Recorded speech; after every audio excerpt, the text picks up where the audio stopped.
Au pied du tribunal, le silence des salariés en hommage à leurs anciens collègues de France Télécom, morts de leur travail. Chacun ici se souvient du climat de l'époque dans l'entreprise en pleine restructuration. Vous êtes au bord des larmes là.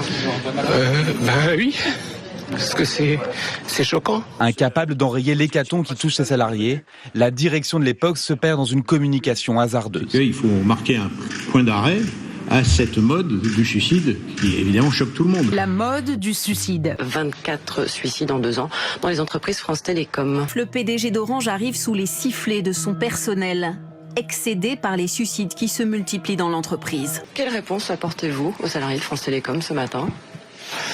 Écoutez, on est en train de bâtir une nouvelle entreprise qui sera à la fois exceptionnelle sur le plan économique, ce que nous étions déjà, et il faut qu'on soit aussi exceptionnel sur le plan humain.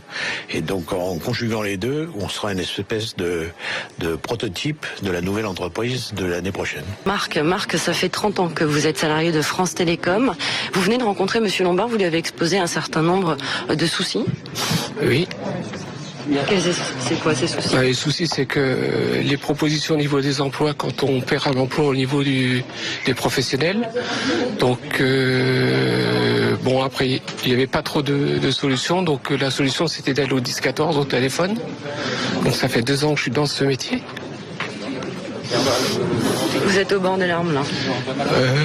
Oui, parce que c'est choquant d'être pris de feu comme ça. Monsieur Lombard, vous a-t-il entendu ? Je pense, puisqu'apparemment il y aurait des solutions qui seraient proposées l'année prochaine pour les gens dans ma situation. Vous comprenez les gens qui sont arrivés à bout dans cette entreprise ? Je pense. Ouais.